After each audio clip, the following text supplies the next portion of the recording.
Hey,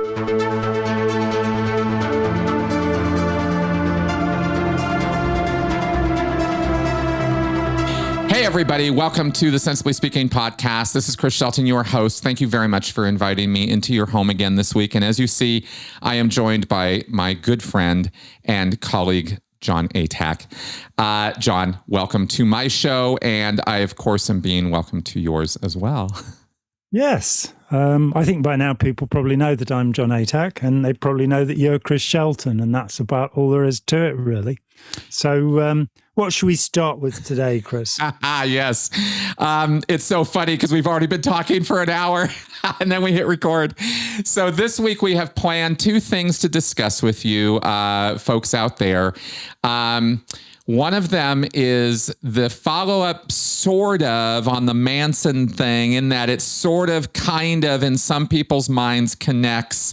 And this is something called the Process Church. And there was a Process Church of the Final Judgment. Yeah, yes.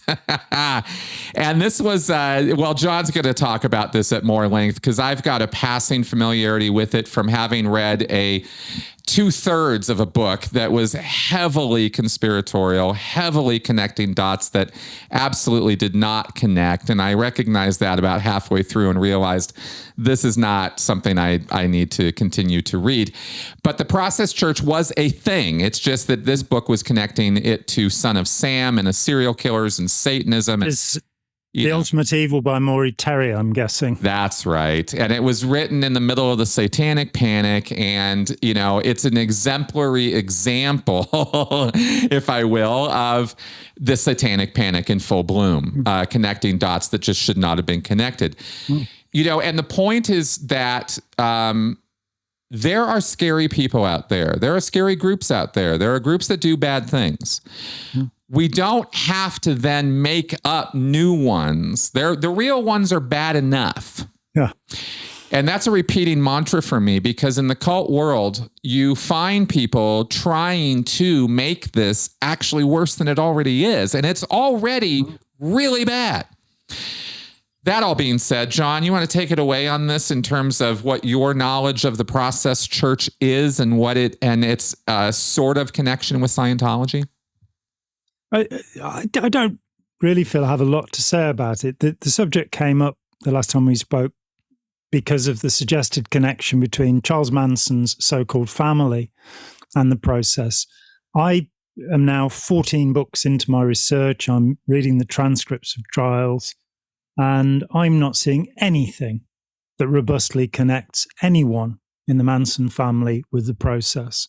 What we do find is that there are two other people in the family, Steve Grogan and who was called Clem or Scramble Head. They have many names, these people, and Bruce Davis. They were involved in Scientology. I'd be very pleased if anybody has direct information, particularly about Grogan, because I can show that Davis was over in England studying Scientology, apparently at the behest of Charles Manson, and apparently with funding taken from the Manson family. Wow. But, you know, I've gone all the way through back copies of the Auditor magazine to see if I can find, the other name is Joel Pugh, who was sent over here and ended up not going back because he was dead. And it's been suggested that Bruce Davis killed him. He was involved in 2 of the Manson murders and convicted of that. So I've got very robust connections between Scientology and indeed the ideas of Scientology. I've now found more and more and more since we last spoke, terms that were being used by members of the family like time track, postulate, hats, things that are definitely tone 40. Manson at one point shouts down a whole room of people. It's at a dance and everybody falls silent. And afterwards he's asked by a family member, what was it you did there? And he says, it's a military thing called Tone 40. And James Buddy Day, who made a film called Manson, The Final Words, and a book called Hippie Cult Leader, is strenuously of the belief that Charles Manson, when he said he didn't lie, was telling the truth. So I'd just like to point out that was a lie. Charles Manson knew full well that the expression tone 40 only exists in Scientology, and that he was still using it in 1969 is rather interesting. So lots of connections there. With the process, you have two people who are involved by the surname of Moore, I believe, in Scientology in England. And they then, and this is a curiosity for me with Manson, that Manson, the other teaching that he's adhering to is the book of Revelation, the revelation of St. John the Divine, the last book of the New Testament. This is instilled into him through childhood, and he will refer to it frequently and will tell members of the family that he is, in fact, the reincarnation of Jesus. And I'm pretty confident that he came to that conclusion as a consequence of Scientology past life belief. So you've got that sort of going on, and it's kind of weird. You go, well, of course, Hubbard was working out of the book of Revelation too, that his ceremonies with Jack Parsons, the Babylon working in January 1946, is coming from this same place. They are both of them people who believe they're in the end days. Hubbard's trying to urge it on a little bit by getting the Scarlet Woman to come and help him at that time. And then Scientology comes out of this. The thought that then these people, the Moors, who changed their name to de Grimston, they too get caught up in the Crowleyite ideas of Revelation and the Beast, which is, of course, what Crowley called himself, the Beast 666, which is one of two beasts that you find. I had to read the book of Revelation last week, so I know there are two beasts in there, not just one, two for the price of one. I thought it was just the one coming up out of the pit and that whole Revelation thing. No, there's a second beast. There is a second beast. Yeah. It's incredible, isn't it? Just when you think you know how many beasts there are. It doesn't say what his number is. Also, just to solve a little mystery, when the Manson family put X's on their forehead, I can't see any. I say I'm 14 books in, and nobody points out the obvious, which is this is the mark of the beast mentioned in Revelation, that so that the beast won't do harm to his own type, they will put a mark on their right hand or on their forehead. So, which of course Manson later morphed into a swastika just to show what his true affiliations were. But so the de Grimstons, they're involved in Scientology. They think Scientology is great, and then they get some kind of Crowleyite conversion. They go back to the source material of Scientology and pick up this idea that is, curiously, the idea that's underneath what Ron Hubbard called his favorite book. And I keep saying this, everybody should read William Bolitho's 12 Against the Gods. If you want to understand Hubbard, read what he said was his favorite book, because it's a book about people who did something. And it doesn't matter to Bolitho whether they're good or evil. So he's got the role model for Hubbard, Cagliostro, is in there, who's the great con man, Cagliostro. But he's also got Woodrow Wilson, which was, and you get this thought that if he waited a few more years, because he wrote the book in the 30s, then Hitler would have been the last person. And the Grimstons get this idea of you just mustn't be a grey. This is before all aliens were greys. You mustn't be a grey. You must be black or white. And so they too, they exalted Hitler as a great hero, but would also probably have included Jesus. They moved between the US and America. They went down to Mexico for a while. They were found walking the beaches of California all dressed in black, which is a bad idea on a hot day, by the way, and walking their German shepherds, which we call Alsatians in this country. And they then, Maury Terry ties them into this whole, as far as I understand it, there's some of their literature is found at David Berkowitz's apartment, the son of Sam, serial killer. Mm-hmm. And he's therefore a member of this group. I'm not sure that was ever proven.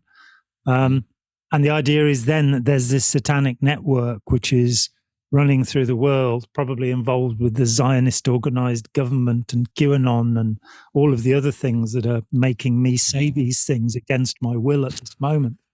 All of this arrant nonsense and let's say that there were investigations in the US, Australia, Holland, and the UK at this time into the satanic abuse allegations, not one skeleton of a baby was exhumed through the hundreds of reports. That's right. And we can be absolutely sure there were people like the de Grimstons, people like Aleister Crowley.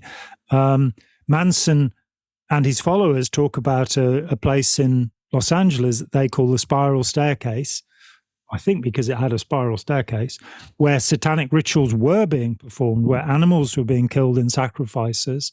And Manson decries it. He says, "Oh no, this is horrible." Given what he was going to do later, it's a bit lightweight, frankly. But so, of course, there are these little covens and sabbats and what have you. But the idea that there's an international movement that keeps children underneath pizza parlors, where Hillary Clinton tickles them to get their adrenochrome, isn't probably not true. Seems incredibly improbable. So I think, I don't really have any deeper interest in the process. They seem to have declined with the death of the de Grimstons. Yeah. One hopes so. Well, there is your favorite. There is an entire Wikipedia page on this.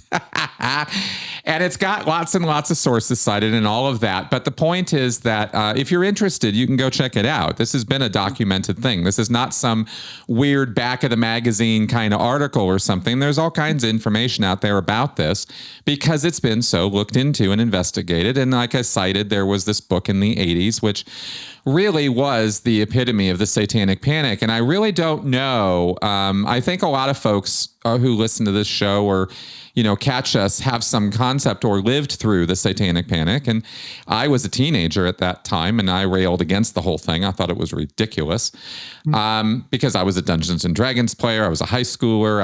And I knew what Scientology was, and I knew it wasn't satanic, and I knew that these other things weren't satanic. And here were all these crazy people calling them satanic. And I was like, well, this doesn't make any sense. This is stupid. Are we saying that L. Ron Hubbard performed ritual magic? Exactly, right? And so that's the thing, is you find out that there are hidden truths in this world and that there are things that people get up to that are incredibly bizarre and incredibly strange and incredibly destructive. And so, so we don't sit here saying, yeah, there's no such thing as satanic rituals and there's no such thing as satanic belief and there's no such thing as animal sacrifice. Of course there are. But show me some evidence that this connects to this processed church and to Scientology and to the Mansons, because it's not there. It's my favorite target practice thing, which is connecting dots that don't connect. I hate people that do that. It drives me crazy because I used to do it myself, and I know how easy it is to do, but it's incredibly lazy thinking. And once you learn how to actually do research, like scientifically, academically, which I've done, you don't get away with that kind of thinking anymore. You can't let yourself be a lazy thinker like that. And that's when you look at Wikipedia, you have to be very careful to look at what the sources of statements are. That's right. I performed a little experiment the other week because Microsoft Edge, which I don't normally use, offered me its AI assistant on Bing. And I went, oh, yeah, okay, let's check this out, this brilliant new technology that I've been hearing and we've talked about. And so I thought we'd try a complex question. What religion did Charles Manson's grandma follow? And it came back the Disciples of Christ, it said, and it gave me a page of material. Now, she didn't. She was a member of the Church of the Nazarene. So it gave me a completely wrong piece of information, and it gave me then 3 reference notes, which I checked. One of them was Wikipedia. And it's that thing of you have to be willing yourself to check sources. That's right.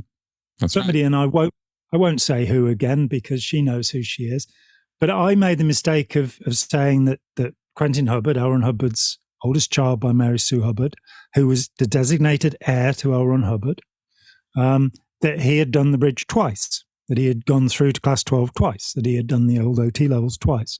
And Dennis Ehrlich, quite rightly, put me right, because he was the guy that programmed Quentin. He said, no, they cancelled all of his certificates and he didn't do it a second time. So even though I was told this by an executive of the Church of Scientology, it wasn't in fact true. So that's fine.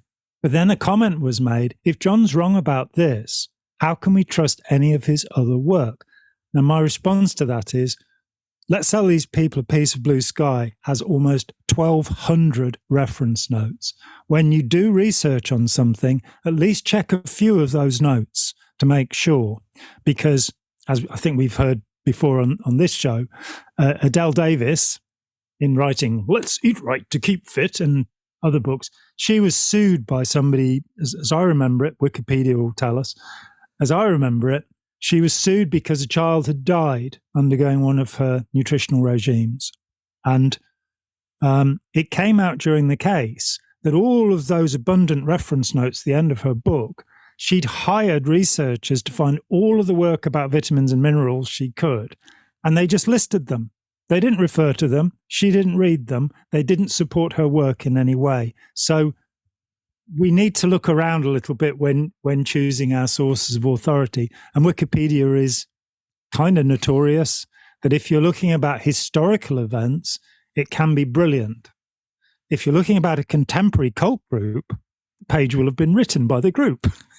You got to watch out for that. That's right. Unless it's Scientology, they banned them, although they're probably getting around it. And that's the whole point, of course, is that the reason and I've said this before and I'll say it again, the reason I point to Wikipedia is because everybody can go there. And from there, you can go to the sources, the original sources. Yeah. And that's always what you would do. Entries, because they're made by professional researchers, where with Wikipedia, you don't really know who's researched it. So, look down into the footnotes, click on one of those, have a look at the source.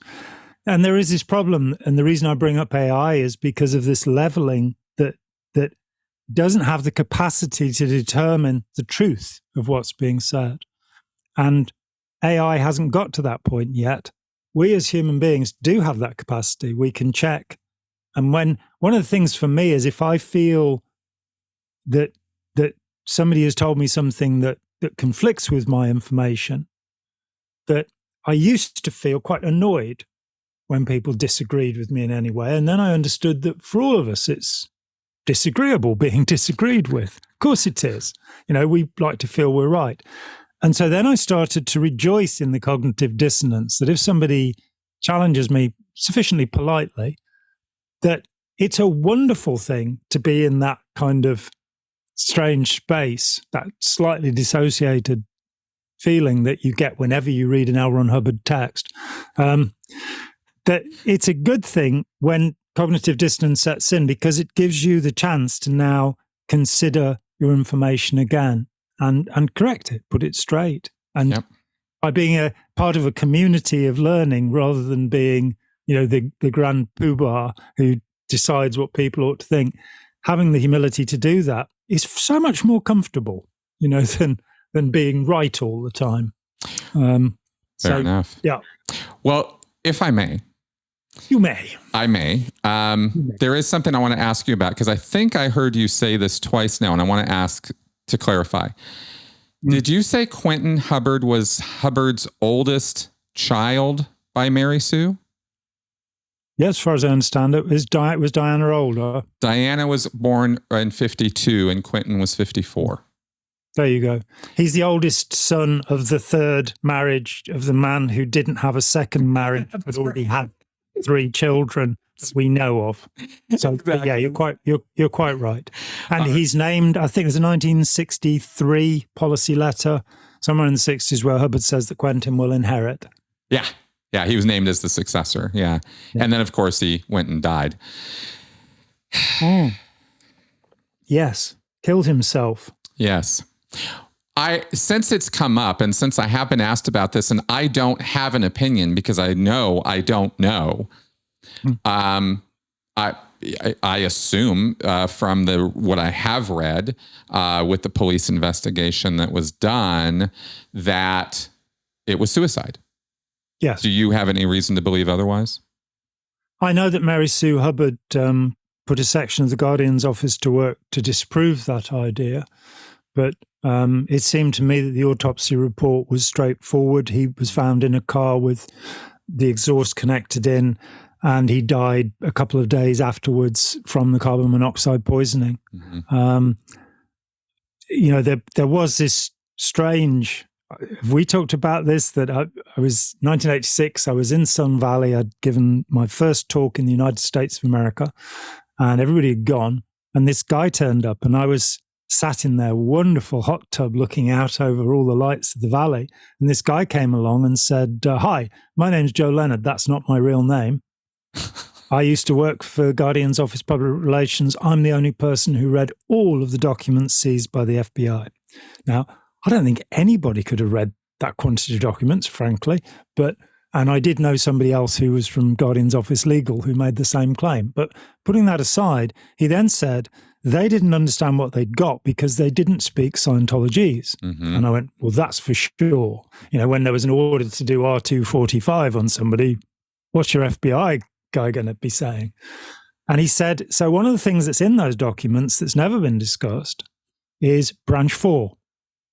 We've got branch 1, branch 2.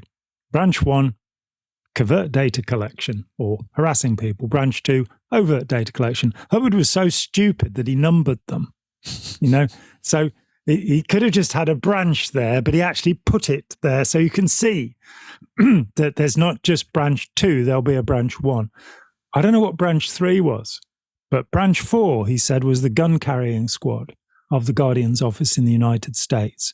And he said the feds had documents about them going into gay bars in California, putting a gun in the mouth of the owner and saying, if this boy comes in here, you throw him out, showing them a picture of Quentin Hubbard. I think with that degree of protection around him, it seems incredibly unlikely that Quentin Hubbard was murdered. We never found out why that might have been. There's no motive for anybody to kill Quentin. And we do know, I've talked with a couple of people who were quite close to Quentin. My friend Bonnie Woods, who I worked with for several years, who's a dear friend, she was a friend of Quentin's. And we know the trauma that was being brought. He'd had all of his certificates cancelled. He was no longer going to run Scientology. And so much had been expected of him. He was, 22 when he died? Mm-hmm. And he's gay, and his father, well, of course, we hear that in his teens, Ron Hubbard was also having a little bit of sodomy going on. Well, he certainly 180'd on his public attitude towards LGBT with his writings. Yeah. That gay people are covertly hostile. Mm-hmm. They are backstabbers. That was his perception, and that's that. It would be better to put them on a barge in the middle of the river and blow them up as a solution than have to live with them, was Reddy said in Science of Survival. And yet, we find him, in February 1966, going to John McMaster and saying, "You're the world's first real clear." And John said, "I don't know why he chose me." And then I think I've told you, right? I've told you about the phone call I had in the mid-90s. This guy who was a Hollywood set designer called me up, and he said that he was one of the 10 first clears. And he said, and I've never quite understood why it was that 7 of us were gay. We called ourselves the Queer Clears. And I just had to say, you haven't worked out why Ron Hubbard in 1966 would choose 7 homosexuals to represent Scientology. After all he'd been through trying to control people with security checking, he needed to know something about you that he could use to devastate your reputation. Mm. Even if it wasn't illegal, he could say, "Oh, I've just found out that John McMaster was having sex with his secretary, Colin." Yep. And that would have been enough to ruin anybody back then. Yeah. And so, he's saying one thing and doing another, which is fairly usual for Ron Hubbard. But Quentin is brought up in this atmosphere where he is going to succeed the great man. Yeah. And he is a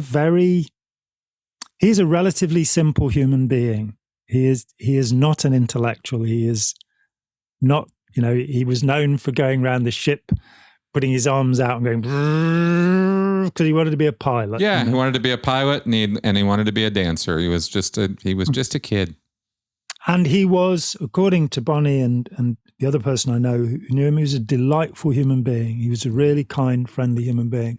Something that, we hear about, say, Roanne Horwich Mm-hmm. Hubbard, that in my brief dealings with her some years ago, I was astounded at how clever she was and how focused she was.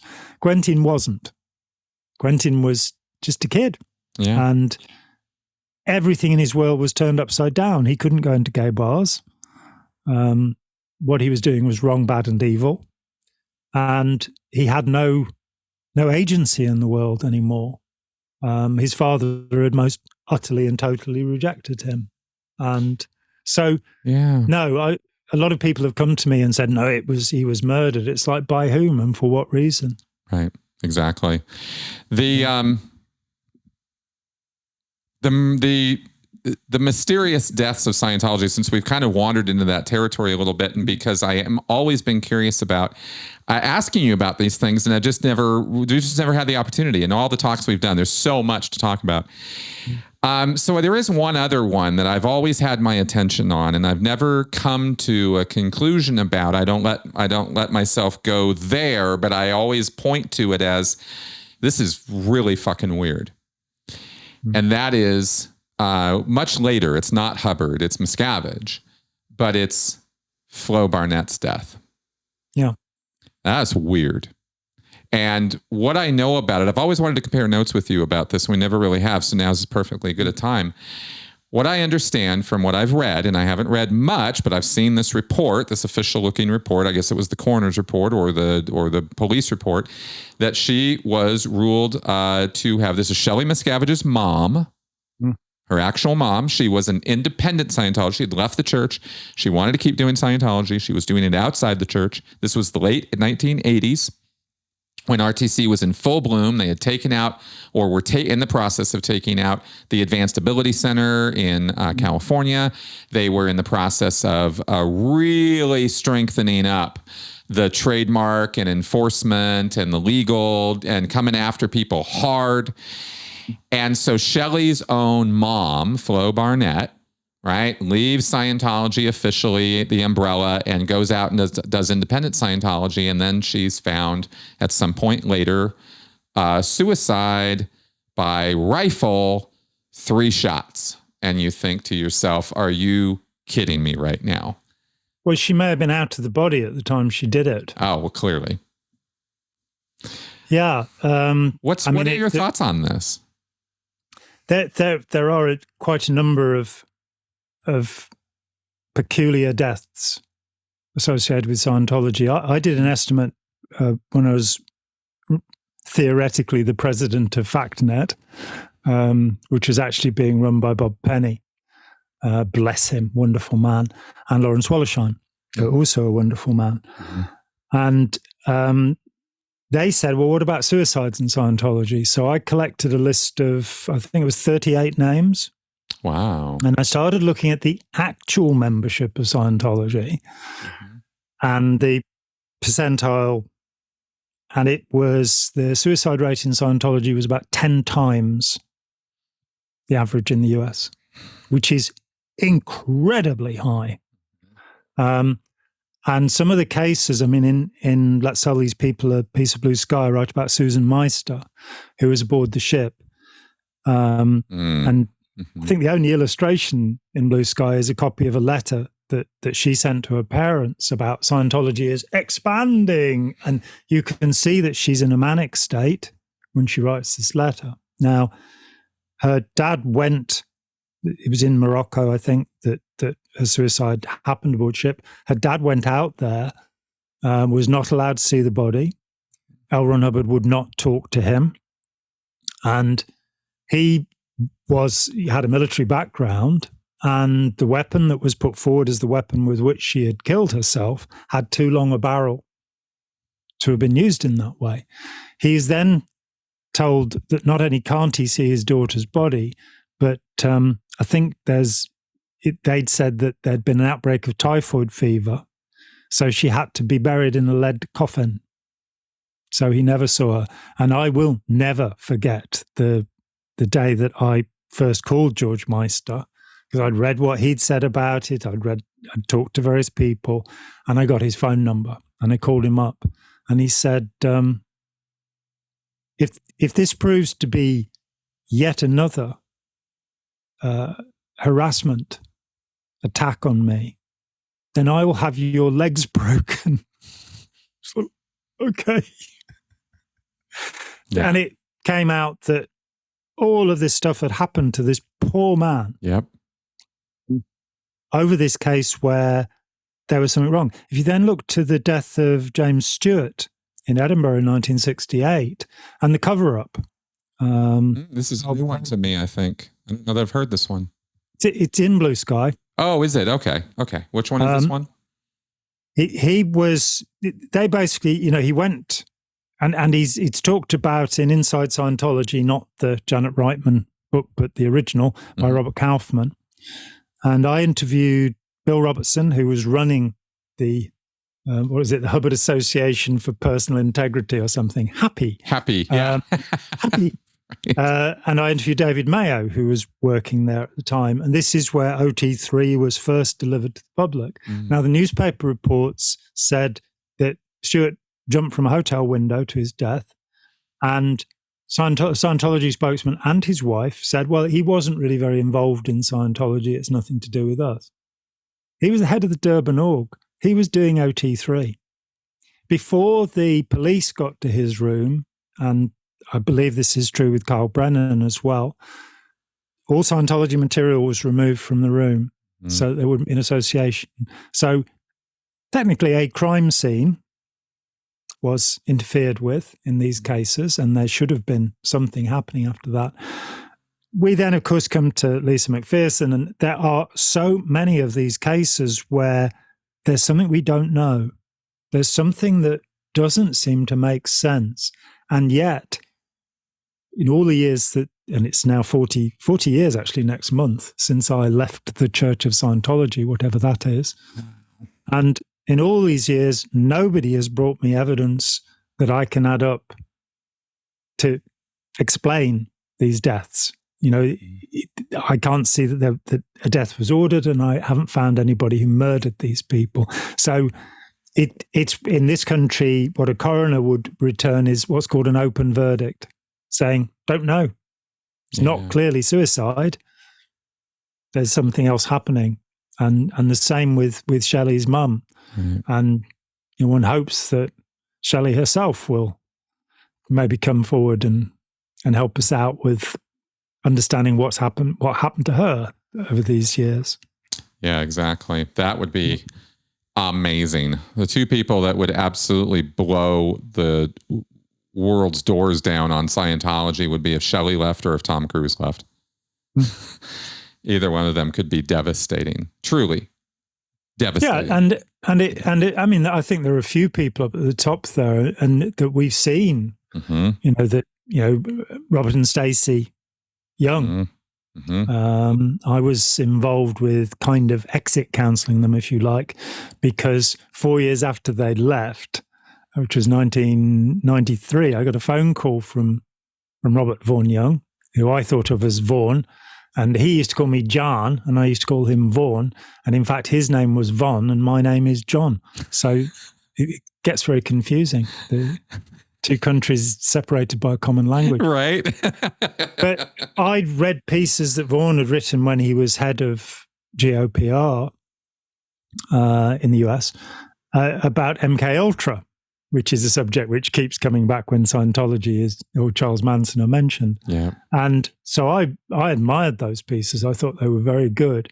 And so he calls me up and says, and he was amazed that I knew who he was. And he said, look, I've read your book, and I want to tell you that in the 4 years since we left, we've only ever talked to ex-Sea Org people, inner circle. And so I went over there to Corona del Mar, where they were living the high life in bankruptcy, not quite having adapted to the real world from 20 years in Scientology, and met these two delightful people, and went through with them what it was,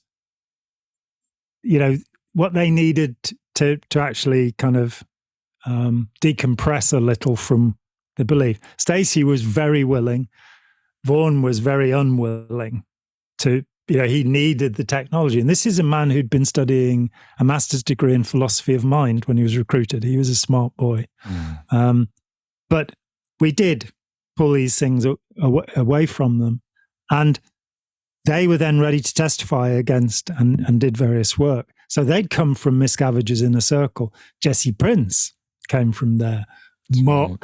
Marty Rathbun, and of course Mike Rinder came from there. We've seen so much from there. Yeah. As you say, it would be good to have those last bits. Who knows what Tom Cruise might say? Oh, that would be interesting. If that guy could get past the sort of, see, that's the thing. I don't really have any hope for him because his narcissism was already apparent, and Scientology has simply exacerbated it to a degree where it's just, I just don't see it happening unless he has one of those, rock bottom or, epiphanal moments or something, but I don't see it happening. So it has happened to a lot of people, and it has. And there's a particular in studies of psychopaths that there's this notion of when they get to the age of about 50, often the traits will start to diminish. And I saw an interview this guy in London, and he specializes in treatment of psychopaths. There are very few people who do. It's a psychiatrist. And he was interviewing a guy who spent most of his adult life in prison. And the guy said, I just don't want to be this anymore.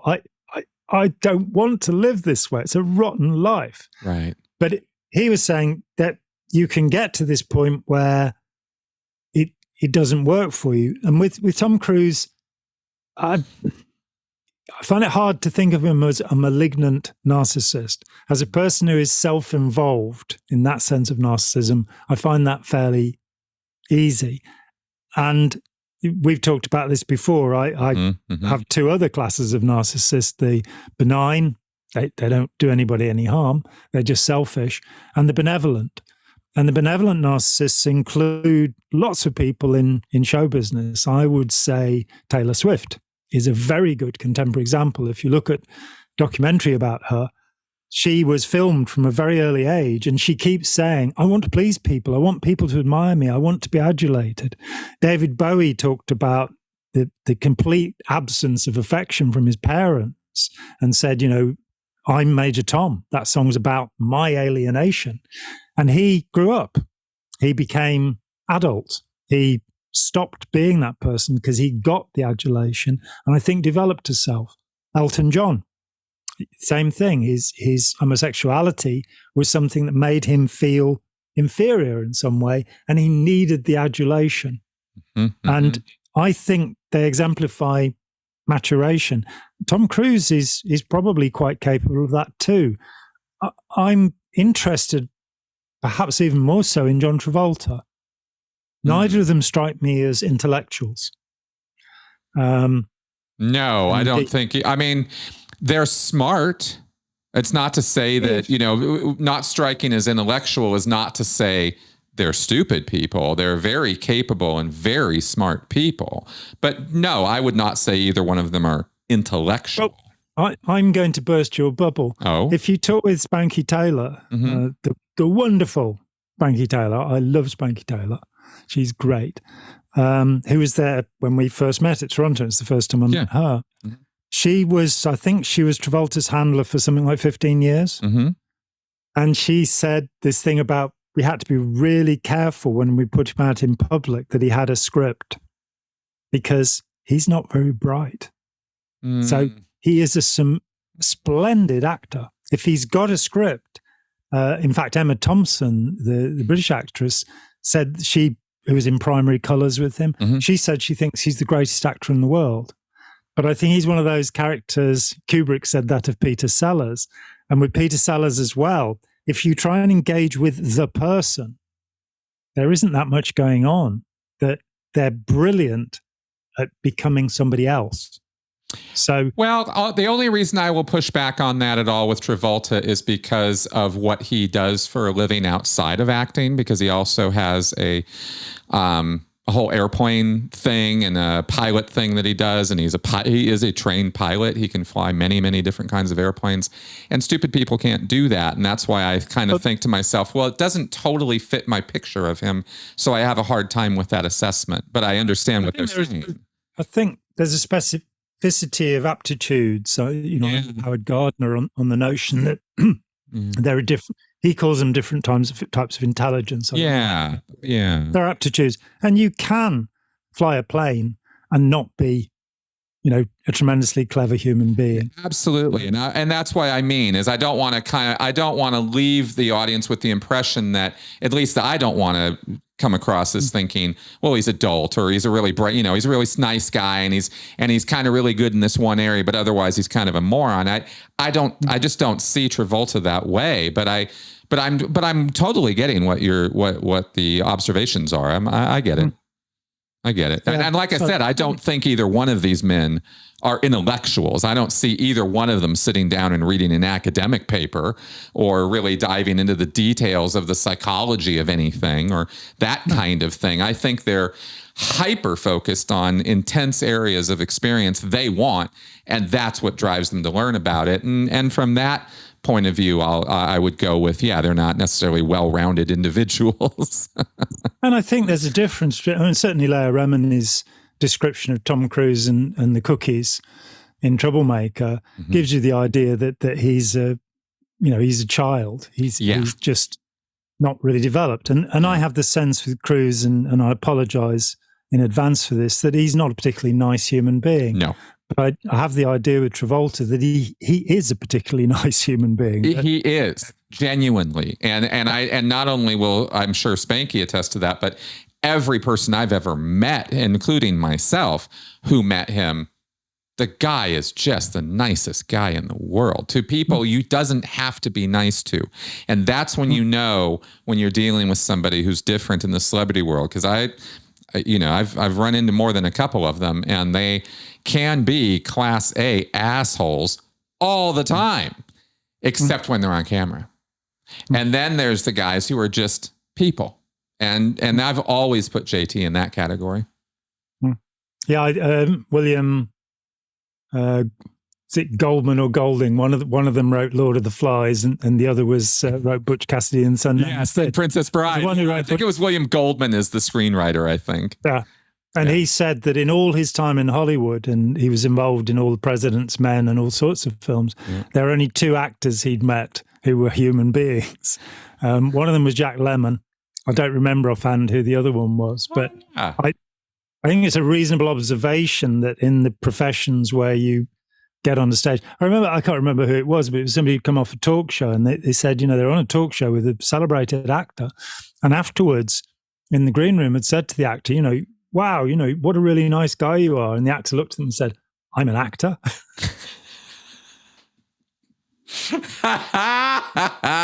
So sometimes they're very self-aware. Yeah. And seeing Cruise, I think, is so self-involved in his world, his projects, his intention. And this is what OT7 does to you, as well as all of the rest of Scientology, is there's so many landmines in that outfit that are not obvious. I'm telling you guys, there's all the obvious stuff we talk about, and then there's stuff really deep, and I'll and we'll go into that in future shows, but Cruise is, everything about Scientology feeds his ego, and that guy's ego was already oversized. So I really think that it's I understand the labels as far as the beneficent and malignant narcissism. I don't know what to give to Cruise except to say he's so blinded by his own greatness that he will hurt people in the process of thinking he's helping them.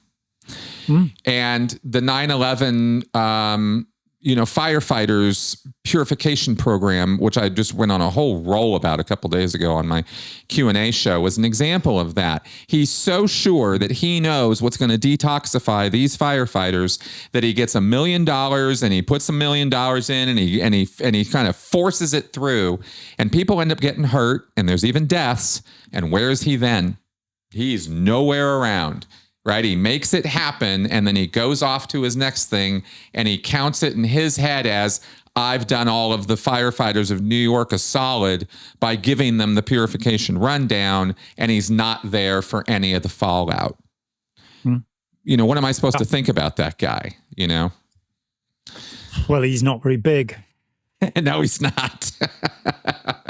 And he can bigger than Charles Manson, though. Charles Manson was only 5'2". Yeah, I know. And Miscavige too, right? It's small men. I wouldn't say that. I'd never say that. What a horrible thing to say. It's fun stuff. Anyway, we kind of went off on the celebrities there a little bit, but we were talking about the deaths, and then I guess I just wanted to get your take on all of that. So thank you for all of that. It's a very interesting topic. I couldn't help but notice in the through line there with the narcissism that it seems the way we're talking about it, it seems to be a one way of maybe thinking about it is a blocked or stuck stage of development. Yeah. If there's a sort of immaturity there. Yeah, and that's exactly what the creator of the contemporary idea of malignant narcissism, Eric Fromm, said. He starts out, and for some reason the dates of the books are written in my mind. In 1941, there's a great book called Escape from Freedom, his first book. And he got out of Germany in 1933 very quickly because he was both Jewish and a communist. And that was not very popular, I'm told. And went to the States and pondered on this. Why has this terrible thing happened in my beloved country? And he decided that it was because Nazism was hindering the development of the self. And so his first argument is the idea of the pseudo-self, that people have a self and it's reliant upon comment from the outside. They're trying to please the people around them by being who they are, by saying what they do, by dressing the way they do, by the job they have. They're not doing it to satisfy themselves. And he says at that point that about 60% of people are in this category. And I think you've heard my fascination with this number before. Schopenhauer in the 19th century said 60% of people do not, something like they don't develop into humans, something quite savage. Milgram, 62.5% of people on the first of the 17 experiments were willing to go all the way. Then, of course... that was the electric shock. Yeah. The idea that they were electric shocking people. They weren't really, but they were under the impression they were, and they were willing to go to fatal levels of electric shock. 4X's. Right, to deliver the punishment that was ordered to them that they deliver, and they were following orders. Was the context bloke in the white coat was saying the experiment needs you to continue. So there was a kind of anthropomorphism of the experiment rather than the experimenter, which is quite interesting. And Milgram's obedience to authority is a classic text, definitely. Yeah, it's a shame that contemporary psychologists are trying to push him aside. I do understand that the experiments could be considered unethical, because somebody might have been traumatized by doing this. But as far as we understand it, I don't think anybody came forward from the 17 experiments to say that they were traumatized. So I understand the theory, and with that. But I think he was very careful in the way he ran things. Then finally, Jane McGregor here at Nottingham University puts forward the idea that 60% of people are what she calls apaths. They don't develop a self. And I think that's exactly what it is that and our society doesn't really, certainly the advertisers in our world and places like Facebook, they're not Snapchat. They're not encouraging us to grow up. That's not what they want. They want manipulable adolescents. They want people who can be controlled and got to buy things. The same is sadly true for our politicians, that they're more interested in having control than in giving control. They're more interested in being the pundits rather than having democracy. This very strange situation. Well, we know best. You just do as you're told and everything will be fine, Yeah. So I do think that it's very hard to develop a self in our society. And of course, it's a process that begins at zero. You're born with no control, and the idea should be that you become more and more able to make decisions. And I think the Romans had it that you enter adulthood at the age of 32. I think that's about 50 years too young.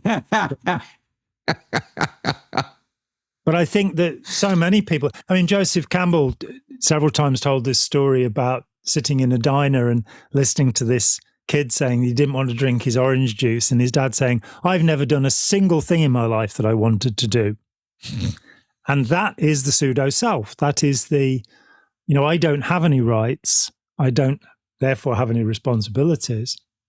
Look at me, I'm wonderful. I'm doing the right thing, aren't I? This is, I've got these big glasses on and these high heel boots and all this glitter. I'm doing the right thing, aren't I? And instead of just, those of us who are able to sit back comfortably and, enjoy the world around us, having arrived at a point of conceit where we believe that our opinions are probably okay, even though everybody around seems to disagree with us, but coming to a point where we are, I was explaining to my wife last night, my wonderful wife, that my granddad, who sadly I never met, he died the year before I was born. I don't think the two events are connected in any way. I don't think, oh, no, that child will be born or anything. But he had this thing that people would ask him for advice. He was working class kid. He was trained as a coffin maker, and then had his own building company and did quite well. But people would ask him for advice. He was quite small as well. I think he was about 5'4" or something. And he would give advice. And he made this point, which my mother relayed to me, which when I was a kid, that he would listen to the advice that people gave him, and then he would make his mind up what to do. And that stayed with me ever since. And people find it frustrating that I'll ask their opinion about something, and then when they've given me their opinion, I'll say, okay, and do the opposite, do the other. But I want to hear what people have to say. I want to hear, to take information in. Then, and I hope I do this with other people, that if they ask for my opinion, that I'll tell them what I think. But then when they do something else, I'll be supportive of what they've done. Mm-hmm. I won't be going, told you so. There's enough of that in the world. So that's part of having a self, of having the confidence in your own opinions, but also knowing when you don't know, knowing when you need to go to somebody who does understand, plumbing or brain surgery a bit better than you do, or can fix your car or what have you. Understanding who the experts are and finding out how to determine who the experts are becomes really important in life, because that way you can be your own man, or now that we have got into an age of sexual liberation, you can be your own woman, and you can also be your own non-binary if you so choose. But having that right to say, this is who I want to be. I don't want to fit in with this set of people or that set of people. I like this set of people. I'll hang out with them. I had quite an experience of it, because at the age of 14, I walked out of school. Headmaster was rude about my mother. And I told him he's going to have to take that back. And this was the most prestigious school in the county. And I was terrified of this man more than, he was huge, great big man, about 300 pounds. And he'd caned me before, which was no fun. Mm. But my mum had written a perfectly truthful note explaining why I hadn't gone to school the afternoon before, because she'd been late getting lunch, and I went home for lunch and had a friend arriving, and a friend was late. And this guy read this note, and he called my mother a liar and a cheat. And then, I don't think about these things. I certainly don't think about myself as being brave or courageous in any way. But it was just, no, you don't do that until you apologise, and I'm not coming back to school. And he never did. So I got 11 weeks holiday, and then I went to another school at the age of 15, and I'd grown my hair long. And there were 1,100 kids in the school, and I was the only boy with long hair. And the teachers kept going, would you get a haircut? And because they didn't, the headmaster at the school I was at before, the prestigious school, had said, get your haircut, you trollop, the last time he ordered me to get. And that was more what I was used to. So when somebody asked me nicely, I went, nah. And I didn't realize until about 6 months in that I was the only kid, and I'd become the cool kid. I'd moved into this society, and I kind of somehow in that 11 weeks, I'd gone, no, this is who I am. This is who I want to be. This is the way it is for me. And it was accidental. It was thrust upon me. It wasn't that I made a set of decisions. It's just that at that point in my life, I could establish who I was. So I changed. I was called Johnny. My name is actually Jonathan. So I changed my name to John. I grew my hair. I wore the clothes I wanted to wear. And I began to develop a self. And I think that process is often interrupted because people join a group that they then have to establish themselves in. By being the individual who came into this school society, all of the groups, the jocks, the scholars, the skinhead, even the lone skinhead, all wanted to be my friend. Right. Because I was eccentric and unusual, and I didn't get that usual rejection of the new kid. I was exotic and interesting to them. Right. And that helped me more to say, well, this is who I am and this is who I want to be. And then I got into Scientology.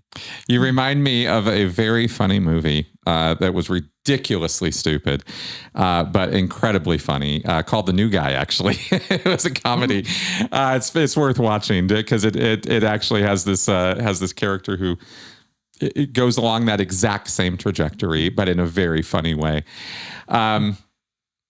We need to move on to something else, but I will say that I had the exact opposite experience at 15 because that's when I entered into the world of conformity in Scientology, and I was very much my own person, only child growing up for most of my life until my brother came along, and very much into books, very bookish person. Mm-hmm. Very solitary. I had friends, but not a lot of them, and not large social circles. And then, but I was very much my own kind of person that way. I was kind of not really super comfortable in my skin, but I was at least, I knew who I was and what I wanted to do. And then Scientology came along, and when I dived into that, you will go. I've said this so many times. We've both talked about this so many times that it's a conformity culture. That is what it's all about. That's what cults are. It is conformity to a rule, and even making you look the same and that kind of thing. So that sort of stunted things for a little while. And I definitely noted after I got out of Scientology that stages of development thing was a real thing. And that picking back up on that there were ways it would stunt your growth. Not fully. You can't let these models get too rigid. Life is very fluid, and we're all very different. But the models help serve as some guideposts. And for me, coming out of Scientology, I definitely had some maturation to deal with, that kind of thing. Some narcissism to deal with, some self-image issues to deal with.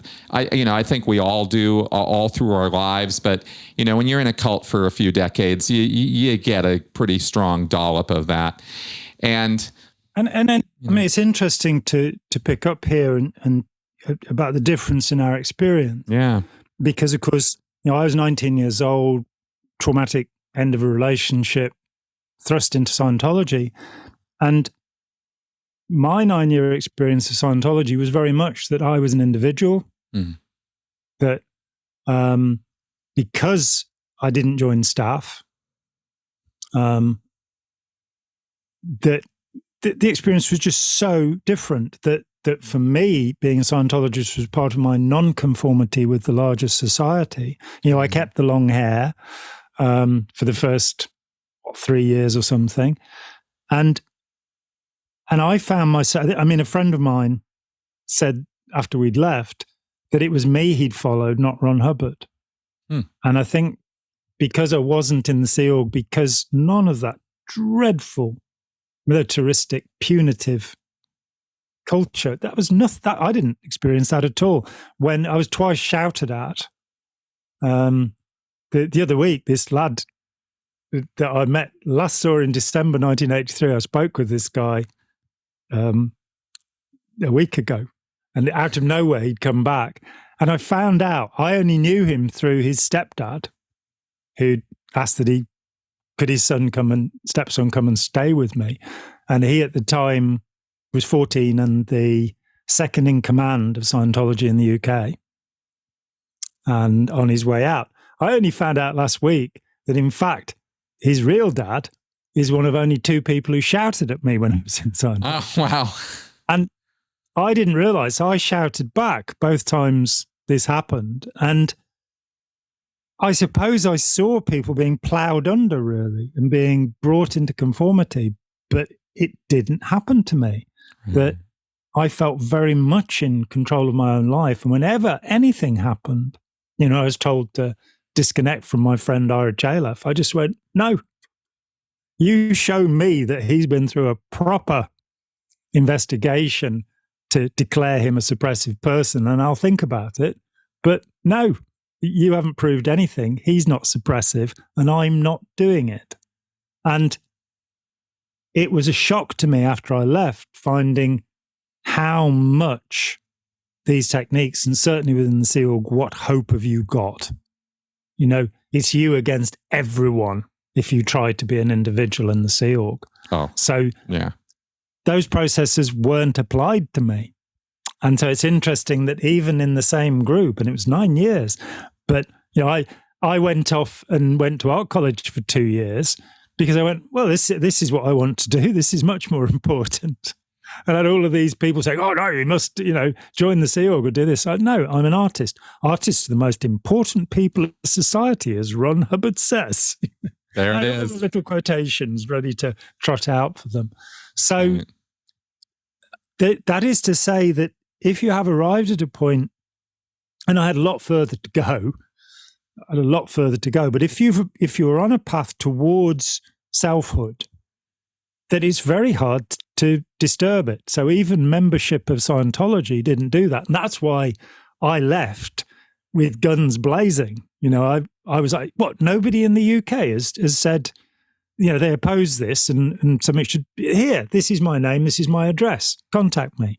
Which was to help people who are involved. I was, it was 6 months before I was willing to talk to the media about it. Right. But initially it was like, people are being oppressed in this group. I'm going to do something about it. And then I found out why that's a bad idea. Yeah. Yes. Taking the money and run. What's wrong with me? Have you heard about this Danish artist? It's just come in the news today, and he charged something like, I don't know, $70,000 or $80,000 to a Danish museum for a piece that he called "Take the Money and Run." And the court have determined that he's got to pay the money back. And he's saying, but the work of art was that I took the money. Oh my God. That is. So the court said he can keep his expenses. That's hilarious. Yeah. Yeah. I wish I'd had, it's funny because there are so many different ways to frame these thoughts. There's so many different ways to look at our decision making and how we decide or are pushed into conformity with going with the flow and being convinced along the way that going with the flow and conforming is actually the greatest good for the greatest number. And there's so many little things that Hubbard put together or that Scientologists in their own cleverness will use. Because it's not all just Hubbard. There's a point. No, it's a collaborative effort, definitely. It really is. That's always true, though we mustn't victim blame. But I think we helped it along by having the image of him as a perfected human being. Yep. Smoking 100 cigarettes a day. Need I say more? Well, I'll tell you, growing up in a family of smokers, that was a feature, not a bug to me, right? Until it wasn't. Until you read him saying it's people pretending to be volcanoes. Ron, why are you pretending to be a volcano? Yeah. Yeah. I just, but on that identity thing and that maturation thing and all that, and the narcissism and stuff, it's an interesting bundle of stuff. And it's an interesting thing that we do in trying to take it apart and look at it from all these different angles, because, trying to fit in, trying to be part of things, there's nothing wrong with that. It's being taken advantage of in doing that. It's knowing that you're bringing people into the fold who don't know what they're getting into. It's that makes it wrong, and it's such an interesting back and forth, because in so many ways this world is made up of people who want to belong or who tend in that direction, and who want to who want to be part of something bigger than themselves, and have a more powerful activity as a result, right? We can many hands, right? Make the loads lighter, that kind of thing. Make a positive contribution to society, as opposed to psychopaths who don't give a shit. That's right. And then there's some in the world who just seem to be not that. Their look at things is individualistic more so than it is group oriented. It's a way of dividing people, and it's a way of thinking about their tendencies. And there was a meme I posted the other day about. That I thought was quite a great analogy of this, which is that, there are people who will take 3 pieces of pizza because there's not enough for everybody. And there are people who will take 1 piece of pizza because there's not enough for everybody. And there are people who don't eat pizza because they're gluten intolerant. Yeah, I know, but you get what I'm saying. It's like you have the same thing. You have 2 different actions for the same reason. It's just, and it all depends on how you're looking at the world. Is it, I got to get mine before other people take mine? Or is it, I got to make sure other people have what I have? Or I want to make sure of that. And it's an interesting, not dichotomy, but it's just kind of an interesting thing that we can sort that way sometimes. And when we go too far in either of those directions is when things go completely off the rails. And let me give you an example which I think is really important to understand how cultural generosity is, how cultural thinking about other people is. I spent some time studying Native Americans, people who I'm told call themselves Indians, which is very confusing. But, I've looked at East Coast, West Coast, down the middle, what have you. But the Plains people going right the way up from, the Cheyenne through the Omaha, the Ponca, the Lakota, going all the way up to the Tlingit. What a wonderful word that is, Tlingit. It's just lovely to say. Up near Vancouver and on the Aleutian Islands, that those cultures all share an idea of generosity, that a human being is great because of what they give away. Now, our Western European culture is more, a person is great because of what they have accumulated. And we then kind of expect, Bill and Melinda will give away, what was it, $59 billion so far. But to any of those Native American cultures, the idea of having accumulated that much is disgusting. So, and I came across this, I wrote a play about the Ponca, this wonderful people. And wow. They had the Cheyenne and the Lakota either side of them who'd come raiding them. So they were an agricultural people, an agrarian people who had to defend themselves against this. And in the course of my research, I found out that a bunch of them, when they were told that they got to move onto a reservation, they said, we'd like to go and talk to the Great White Father about this. And the Indian agent said, yeah, great, go and do that. So they go all the way to Washington. And when they get back, all the people have been moved. That's simple. And they're not really given any help in getting back. And it's quite a long way, but they're resourceful people. So they go to the reservation, and one group of them, under a man called Standing Bear, which is a interesting, difficult name. His 4 sons all die from smallpox. They're smallpox blankets, the greatest use of biological warfare in history by the US government. And the last one to die is the oldest. And he says, take me home to bury me. And so he takes his tribe, 60 people, with a wagon with the body of his son in, and they managed to get 500 miles before the US cavalry get them. And they're, I think, billeting with the Omaha people at that time. And they're put into jail. And this is the point where a journalist becomes involved, and something very strange happens. The general who led the so-called Indian Wars, General Crook, under Sherman, the man who burned the South before becoming the representative for Indian affairs. Crook has been out, and he's been there, the various battles, the massacres that have been. And he goes to the local news office and he gets this journalist and he said, have you thought about habeas corpus? And journalist gets a lawyer and they put a writ of habeas corpus in saying until these Indians are charged with something, they can only be held for 24 hours. They have to release them. And they go back home.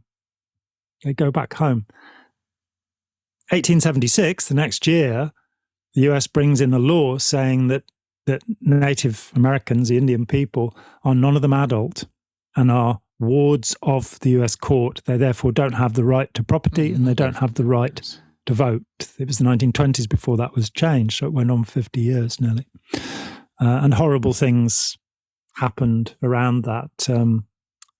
What's it called? The Night of the Flower Moon or something, a wonderful book about the foundation of the FBI investigating the murders of a whole series of native people who'd looked into a huge amount of money that they weren't allowed to spend without having a white guardian. And the white guardians were killing them off to get the money. Yeah, it's that's a movie coming out right now. Scorsese directed that.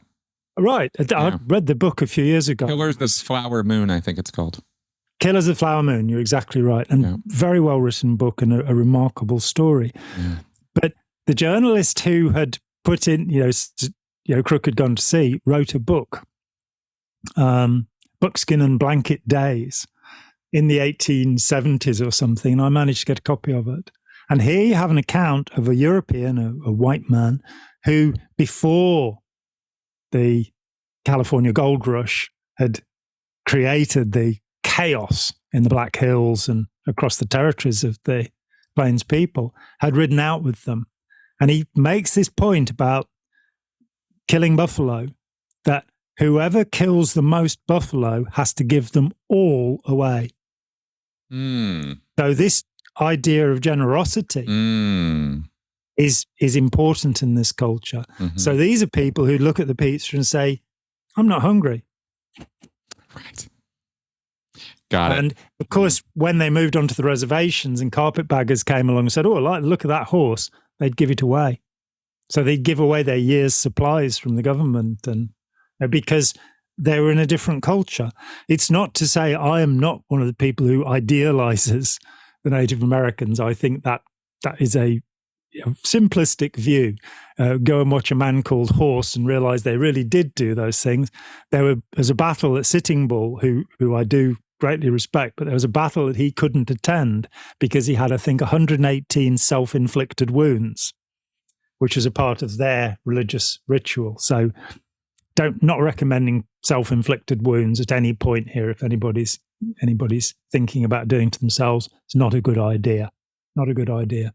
Go and get a good movie instead. Yeah, exactly. But, how interesting. Yeah.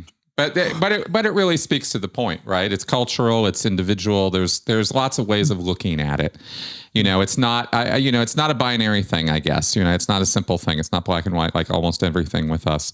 But it's an interesting point to make, and it's an interesting way to look at people, right? That there are people who tend more selfish, there are people who tend more group oriented, and there are cultures that tend more selfish and tend more group oriented.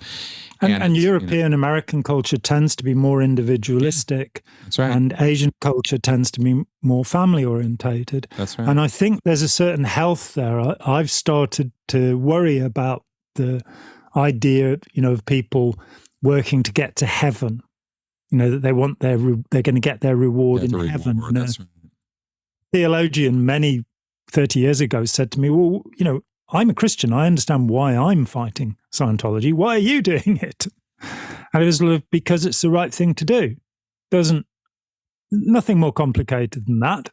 It's the right thing to do. And it therefore gives me a feeling of smugness on a daily basis that I'm doing the right thing. It's an emotionally fulfilling activity. It is. Where, right? When you when somebody comes back years later and reckons that you helped them transform their life, that's great. There's nothing else quite like that feeling, because it's a very unique thing to do that for somebody. It's not something everybody does. It's not something everybody can do. And it's not something everybody wants to do.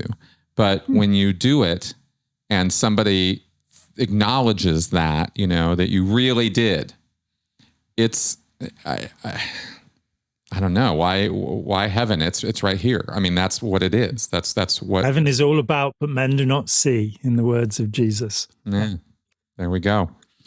Yeah. Well, speaking of, maybe we could go into segueing into our last topic here, because we I'm not sure that we this. Are I'm we? not sure I have time to. Oh, are we wrapping up? Okay. I think we may have to, because I think that last topic is going to take a little while longer. 5 minutes. No problem. So, do you want to frighten the people into by saying what it is that you wanted to talk about, so they'll be sat there on the edge of their seat? Absolutely. Because it does roll one into the other. I love the way we connect dots on this stuff. It's really quite wonderful the way our conversations go. We do have a show to do, and it is on psychedelics. And I got things to say. John has things to say on the use of psychedelics, on the efficacy of psychedelics, and the current trends of using psychedelics in therapeutic settings to address complex PTSD issues and to address trauma, right? And there's good, bad, right, wrong, and mixed up with all of this, of course, and lots of opinions, and we want to talk about that. So we went off on a whole roll on all this other stuff today, so we will save that. I know we led with it. I know we're awful, but we're just who we are. So you guys know us now. So if you're about to drop a tab and watch us, hang on. Yeah, wait till next time, and we'll regroup and get on to that. So on that happy note, John, you have any other previews, activities, things you want to tell the audience about that you're up to these days? This Manson project seems to be really have overtaken your life right now. Yeah, it's been incredible. It started in because I've felt, I was aggrieved that my late friend Jolly West was being accused of writing the blueprint for MK Ultra and the 146 operations. That, I don't like it when people attack my friends. I don't know, it could just be me, but I don't like it. And reading what I read, I then went, well, why is this guy not talking about Scientology? There's no single mention of Scientology in Tom O'Neill's book Chaos. And I knew, because I've got the internal documents, that, and I said in Let's Sell These People a Piece of Blue Sky, when it was first published in 1990, Charles Manson had 150 hours of Scientology auditing. So then I started looking at other books and going, nobody's talking about those. That also led me talking about psychedelics to why aren't they talking about Datura, the drug that Tex Watson was taking? And finally, and we talked about this in the last show, that why aren't they talking about the end days Christianity that he grew up in? And so, I now have a proposal with an agent, and we're looking for a publisher. If there's any publishers watching this, we're looking for a huge advance if you'd like to give us one. Starting to talk to a few documentary makers about doing something. Good. And what's incredible to me is that the further I've gone into this, and so I'm 14 books in now and reading the transcripts of the trial, the more I've seen the way that information's been twisted, that facts have been changed, and that agendas have been followed. And I think it is often the case. Say you're a Marxist and you want to write history, you're going to write a history that's about the oppression of the poor by the rich. Reasonable subject. But you're going to fit something to your view of the world. It could be said that because I'm aware of Scientology, could be said that I'm fitting this to that view of the world. I'm not. What I see is that people have a template and they look at what they think Charles Manson was, and they then fit him into that template. And because he's a kind of archetype now, you've got Jack the Ripper, you've got Ted Bundy, Jeffrey Dahmer, Charles Manson, Jim Jones. There are a few people who they just, in the same way in the 60s, everybody had a poster of Che Guevara. It's like Manson's taken over now. And the more I've looked, the more I've gone, in 54 years, this story has not actually been told. What actually happened, the 9 murders that happened and why they happened, has not been explained. It's not even been begun to explain. And there are more than 40 best-selling books on this subject. So I'm deeply immersed in that. But what I should be doing is promoting the audio book of Scientology, The Cult of Greed. In 2014, I published a little book, which is available as an ebook. It's available as a print book. And you can now hear my dulcet tones reading it out in ASMR. And you can go to sleep. Now, what I wanted to do with this booklet was to, in the shortest form possible, take the most significant things about Scientology and put them to an audience that had no prior knowledge, that had not had the misfortune to be involved. So Blue Sky is meant to be a definitive work, and it's what Robert Vaughan Young, Scientology's top PR, who announced L. Ron Hubbard's death, he called it the definitive work on Scientology. Stephen Kent, professor, said it's the foundation of all modern scholarship in Scientology. That's great. Wonderful to have achieved that. And it's been proved to be helpful, so I'm told by many people who've read it, in dispelling some of the mythology of Scientology. But I wanted to write a little book that wouldn't be complicated and would show some of the very worst excesses by pointing to real, actual documents. So it, for example, reprints L. Ron Hubbard's 1947 request to the Veterans Administration for psychiatric treatment because he was so seriously disturbed. So that book is now available as an audiobook, and it would be very helpful to me if people would go out and grab a copy. You can, on my channel, you can see there are 2 chapters that I read out. Did it as a video book with the thought that maybe with Patreon we could have, because I found that people, rather than reading my papers, like to watch me reading them out, which is extraordinarily odd as far as I'm concerned, because it's much slower. But there are 2 chapters being read out. It's very brief, very little book. So that's what I'm meant to be doing with my life at the moment, instead of being immersed in the life and times of Charles Manson. Yes. It's really something, isn't it? 40 bestsellers, and none of them are getting this. And I want to highlight something for y'all. 150 hours.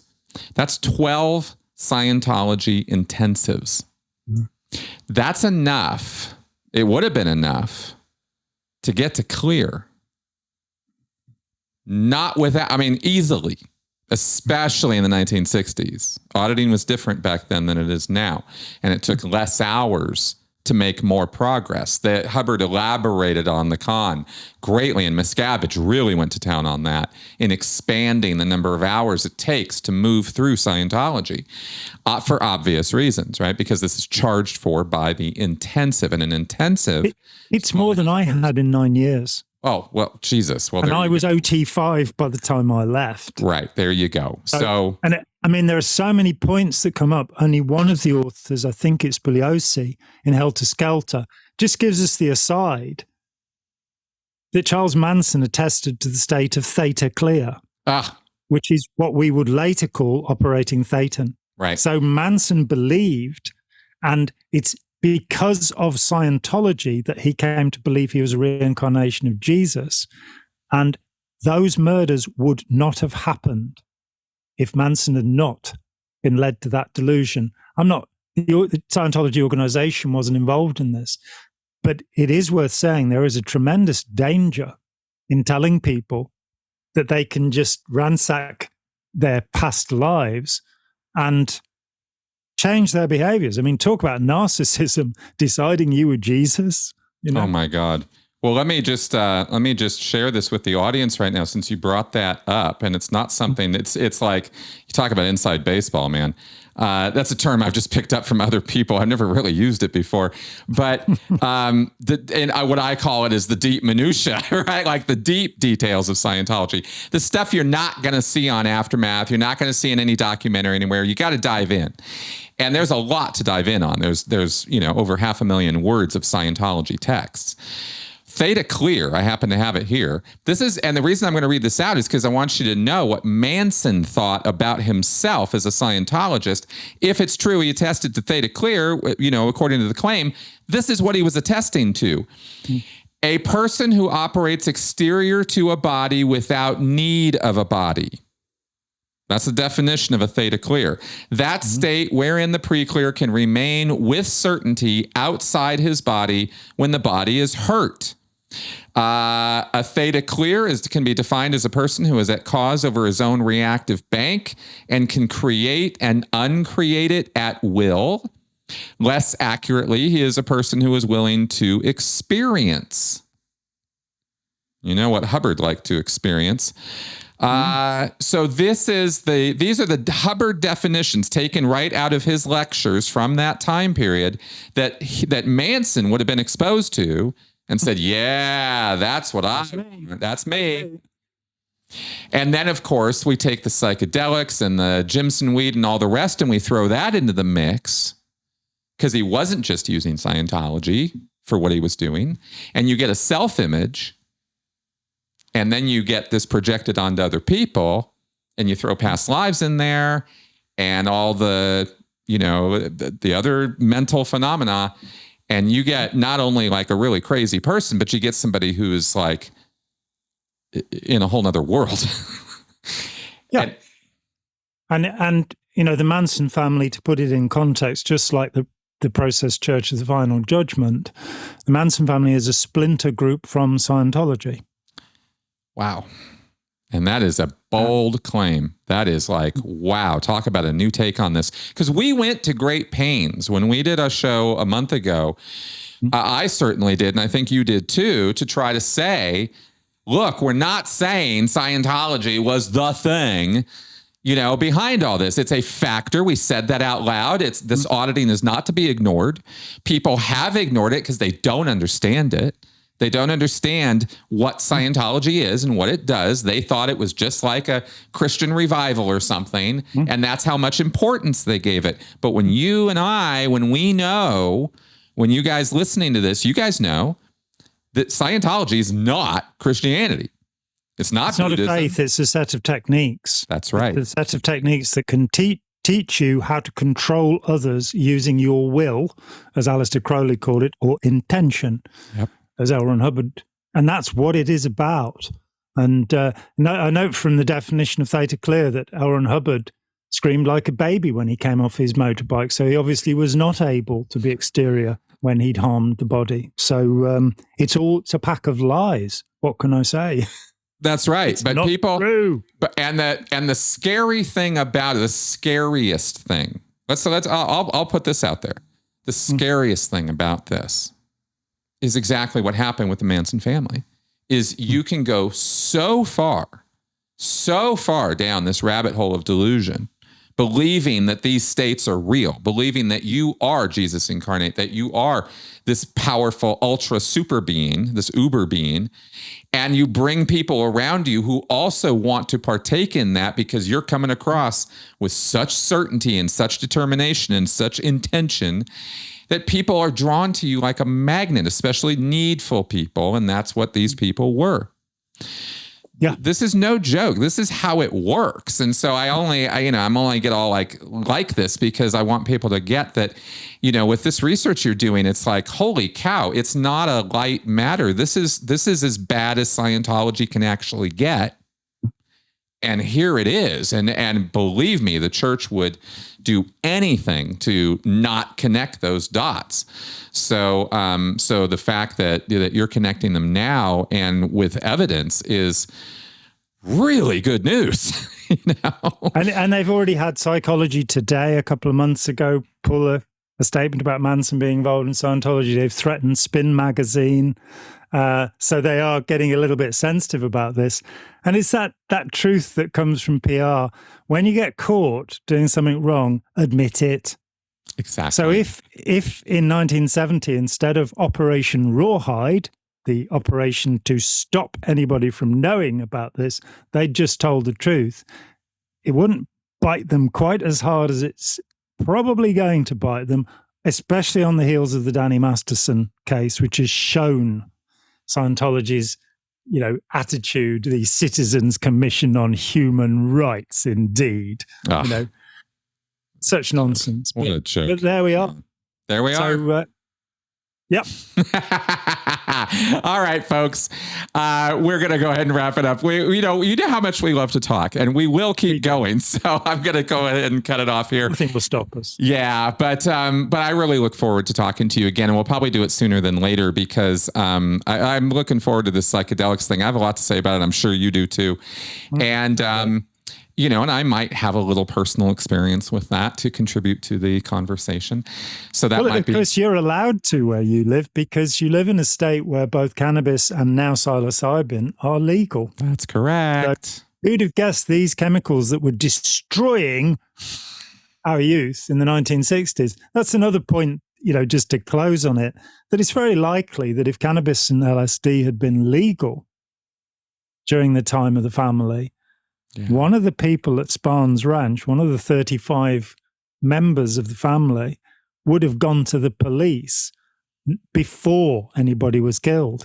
But because they'd been criminalized because of their use of these two substances, which are now legal, well, LSD is not legal, psilocybin, which is a fairly close analog of it is, there would have been more social cohesion. And I think that that was one of the terrible things about criminalizing drugs, that rather than saying, look, if they're a problem, they're a health problem.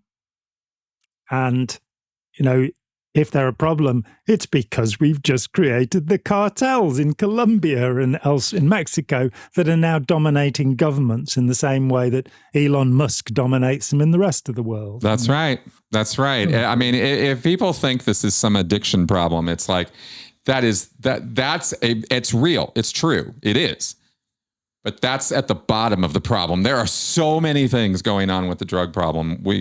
Whole economies rely on it at this point. More than 100,000 people. I saw this yesterday. More than 100,000 people died in the United States because of prescribed opioids last year. Prescription opioids. Yeah. There has never been a drug problem on that scale in the world before. So the war on drugs is it's a stupid thing. It's the stupidest. It's the stupidest. Yep. All right. And as we were proving, we're going to wrap up now. Okay, guys. Thank you very much for coming around and watching. Seriously, we really love it. We love you. We love your viewership. We love your support. Obviously, subscribe to our channels. Support our channels. Support our work. You all know how. It's in the description section of our videos. And on that happy note, see you next time. Bye-bye. See you next time.